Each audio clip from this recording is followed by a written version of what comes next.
বাংলাদেশের ক্রিকেটে আজকে একই সাথে অম্লমধুর অভিজ্ঞতার একটা দিন। এবং ট্যাগলাইনে দেখছেন যে মুস্তাফিজের আসলে হলোটা কি। দ্য ফিচ বাংলাদেশের পেস বোলিং ইতিহাসের সবচেয়ে আলোচিত ক্যারেক্টার যে কজন তার একজন। এবং মুস্তাফিজুর রহমান তিনি একটা ব্যাট লাকের ব্যাট প্যাচে পড়েছেন। সেই ব্যাট প্যাচটা চলছে সেই আইপিএল থেকে। কলকাতা নাইট রাইডার্স এর যে ফিজের খেলাটা একদমই কনফার্ম ছিল, তাকে দলে ফেরানোর জন্য আমরা বিশাল একটা টেনশন দেখেছিলাম ফ্র্যাঞ্চাইজিগুলোর মধ্যে। অ্যান্ড বিট আফটার বিট, একটার পর একটা কলের পর শেষ পর্যন্ত বাংলাদেশি ক্রিকেটারদের ইতিহাসে 9,20,00,000 রুপিতে কলকাতা থেকে কিনে নিয়েছিল লাস্ট আইপিএল এ।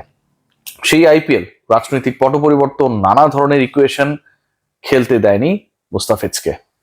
মুস্তাফিজের ক্যারেক্টার, মুস্তাফিজের আইপিএল এ প্রত্যাশিত ভাবে খেলার যেই সম্ভাবনা সেটা নষ্ট হয়ে যাওয়া ডেফিনেটলি একটা হার্ট ব্রেকিং ম্যাটার হিসেবে সবার সামনে এসেছিল।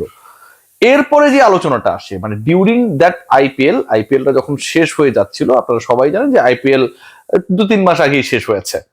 মুস্তাফিজের সামনে ওপেন হয়ে গেল দ্য 100 খেলার সুযোগ। এবং 100-এ যে কজন ক্রিকেটার পিকড হয়েছেন মুস্তাফিজকে দলে ফেরাতে মোটামুটি একটা বড় অঙ্ক ব্যয় করেছে তার টিম। 1,00,000 পাউন্ড প্রায় 1.5 কোটি টাকা, বাংলা টাকায় বা তারও কিছু বেশি, 1,70,000 টাকার কাছে, 70 লক্ষ টাকার কাছাকাছি মুস্তাফিজুর রহমানের সেই প্রাইজ। এন্ড মুস্তাফিজ দ্য 100 খেলবেন। বাংলাদেশ ক্রিকেট বোর্ড এনওসি সংক্রান্ত যেই ধরনের ইস্যুস গুলো ক্রিয়েট হয় ক্রিকেটারদের এরকম বড় আসরে খেলার ক্ষেত্রে, সবকিছুই ক্লিয়ার করে দেওয়ার পরেও শেষ পর্যন্ত সেখান থেকেও মুস্তাফিজের খেলা হচ্ছে না। IPL then the 100 and Zimbabwe সিরিজের মাঝপথে মুস্তাফিজ কিন্তু দেশে ফেরত আসলেন। এই যে ইনজুরি, মুস্তাফিজ ইনজুরিতে আমাদের নাহিদ রানার ইনজুরি সংক্রান্ত ইস্যুস গুলো আমরা জানতে পারছি। প্রিমিয়াম পেস বোলিং ডিপার্টমেন্টে আসলে যারা বাংলাদেশকে নেতৃত্ব দেয় সেই তাদের একটা বড় অংশ, ইনফ্লুয়েন্সিয়াল পার্ট, ইনজুরির সাথে লড়াই করছে। মুস্তাফিজের আসলে হয়েছেটা কি খেয়াল করে দেখবেন যে যেই ফিজের আইপিএল খেলার কথা খেলতে পারলেন না, যে 100-এ 100% চান্স টু প্লে সেটাও তিনি খেলতে পারলেন না। দেশে এসে রিহ্যাব করছেন, শুরুতে জানানো হয়েছিল 4 উইকস এর মতো লাগবে তার রিহ্যাবে। এবং শেষ পর্যন্ত ওই সময়টা, ওই স্টেটমেন্টটা পাবার পরে বাংলাদেশ ক্রিকেট বোর্ডের পক্ষ থেকে 100 কর্তৃপক্ষ জানিয়েছিল যে we will wait till his recovery, আমরা তার জন্য ওয়েট করব। এবং তিনি যেই সূচিতে ইংল্যান্ডে যাওয়ার কথা সেই সময়ই তিনি যাবেন, বাট এখন জানানো হচ্ছে আসলে তার রিপ্লেসমেন্টটাও নেওয়া হয়ে যাচ্ছে। So it's a very very bad news for Bangladesh cricket and Fizz as well. Good নিউজের যে পার্টটা আমরা অনেক আলোচনা করি, টু বি ভেরি অনেস্ট, যে সেই আলোচনায় ক্রিকেট কেন্দ্রিক আলোচনায় তামিম ইকবাল খানকে যত বেশি গালিগালাজ করা যায়, আমার কাছে মনে হয় আলোচনাটা অনেক বেশি তাৎপর্যপূর্ণ, মহত্বপূর্ণ হয়ে ওঠে।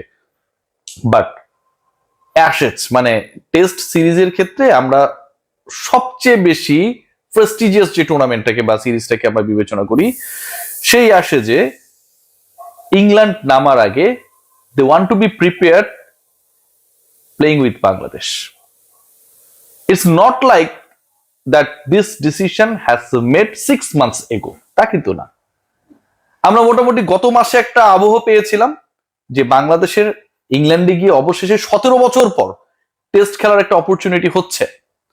এবং এই যে 17 বছর পর বাংলাদেশ টেস্ট খেলবে, that time we were confused that Bangladesh আসলে কোথায় খেলবে, কোন ভেন্যুতে খেলবে। All actually expect that Lord's, ক্রিকেটের মক্কা, বাংলাদেশের হয়ে নিজের প্রথম লর্ডস টেস্টে এবং বাংলাদেশের সবশেষ লর্ডস টেস্টে সেঞ্চুরি হাঁকিয়ে যেটাকে অবিস্মরণীয় করে রেখেছেন বর্তমান প্রেসিডেন্ট তামিম ইকবাল খান।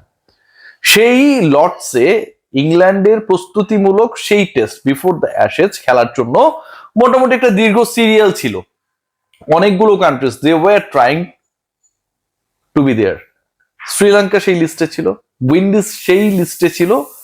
এবং এই দুইটা কান্ট্রিকে শেষ পর্যন্ত বাদ দিয়ে বাংলাদেশকে চুজ করা হয়, কারণ বাংলাদেশের যে cricket diplomacy under the Presidency of Tamim Iqbal Khan, it played a very significant and rational role to display Bangladesh cricket and its test development.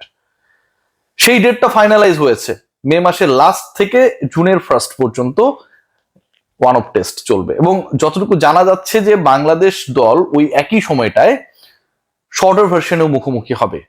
Shorter ভার্সনে কার সাথে খেলবে, that is a question.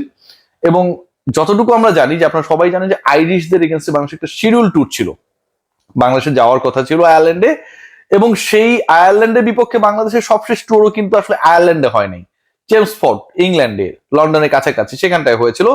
So again Bangladesh দল after that the one and only test against England, যেটা লর্ডসে বাংলাদেশ খেলবে 28 মে থেকে শুরু হবে, তারপরে বাংলাদেশ দল they are going to play shorter version cricket against Ireland, যেমনটা এখন পর্যন্ত শোনা যাচ্ছে। যে ট্যুরটা বাংলাদেশের শিডিউল ছিল প্রিভিয়াসলি, সেটাকে পিছিয়ে দেওয়া হয়, 2027-এ করা হয়, এবং 27-এ সেই ট্যুরটাতেই বাংলাদেশ যাবার অপেক্ষায় রয়েছে। সো আলটিমেটলি আমার কাছে মনে হয় বাংলাদেশের ক্রিকেটের জন্য একটা বড় অর্জন, মানে বাংলাদেশে একটা প্রজন্মই ইংল্যান্ডে কখনো গেল না। গত 17 বছর ধরে যাদের অভিষেক হয়েছে তাদের কেউই ইংল্যান্ডের মাটিতে টেস্ট খেলার সেই অপরচুনিটি বা সৌভাগ্যবান হতে পারে না। শেষ পর্যন্ত সেই সৌভাগ্যটা হচ্ছে, আপনি যে যাই বলেন না কেন, you are going to play a test against England in the Lord's, এটাকে আপনাকে বড় করে দেখতে হবে। সো ওই সাকসেসটাকে আমরা যেন সেলিব্রেট করি, এবং আমরা যেন এটার জন্য প্রপারলি প্রিপেয়ার্ড হই। আমার কাছে মনে হয় যে বাংলাদেশ একটা long time they are going to travel Australia for 2 test, এটা যেমন একটা বড় ব্যাপার। Then after 17 years Bangladesh is planning to play only test and only test in England against their team in the Lord's. এটাও আমার কাছে মনে হয় যে it's a very very prestigious for Bangladesh cricket board and all of us. So মুস্তাফিজের ব্যাপারটা আসলেই confusing. মুস্তাফিজের 100-এ খেলা হচ্ছে না, রিপ্লেসমেন্ট ক্রিকেটারের নামও হয়তো আমরা আজকের মধ্যেই জেনে যেতে পারি, কারণ এখন ইংল্যান্ডে আসলে খুব বেশিক্ষণ বাজেও নি, বেলা 4টা-5টা বাজে। আর একই সাথে তার আইপিএল এর পরে 100-এ খেলতে না পারাটা এটা একটা সেটব্যাক, বাট মুস্তাফিজের রিকভার হওয়াটা is very much important. And Bangladesh cricket বোর্ডকে এগেইনস্ট থ্যাঙ্কস যে তারা they are capable to manage ECB for hosting Bangladesh for the single test. এটা ডেফিনেটলি এটা অনেক অনেক অনেক বড় অর্জন। সবাই ভালো থাকবেন, টেক গ্রেট কেয়ার।